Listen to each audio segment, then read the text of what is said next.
Start. நான் தான் உங்களோட சுட்டி பெண் சுதீக்ஷா. இன்னைக்கு நான் ரொம்ப ரொம்ப இன்ட்ரெஸ்டிங்கான ஒரு மெர்மைட் ஸ்டோரி சொல்ல போகிறேன். கதைக்குள்ளே போகலாம் வாங்க.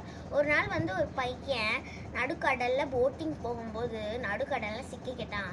அப்புறம் நடுக்கடலில் இருந்து ஒரு மெர்மைட் அவனை காப்பாற்றிட்டாங்க. அப்புறம் ஒரு நாள் அவன் பாத்டப் எடுத்துகிட்டு அந்த மெர்மைடை அங்கேயே உட்கார வச்சுருக்கான்.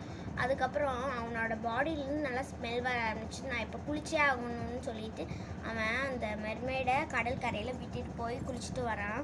குளிச்சுட்டு பார்க்கும்போது அந்த மெர்மைடை காணோம்.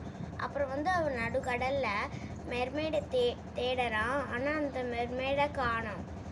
அப்புறம் அவன் சோகமாக இருக்கும்போது அந்த மெர்மைடும் வந்துருச்சு. அப்புறம் அவங்க 2 பேரும் ஹாப்பியாக விளையாண்டாங்க, ஜாலியாக இருந்தாங்க. அவன் அந்த மெர்மைட் கூட நல்லா ஹாப்பியாக விளையாண்டான். அந்த மெர்மைடுக்கு நல்ல ஃப்ரெண்ட் கிடச்சிருச்சு.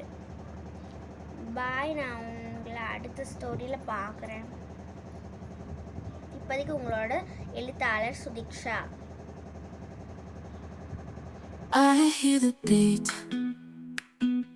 it's in my chest, got me feeling some kind of way. I confess the rhythm takes over, no room to rest.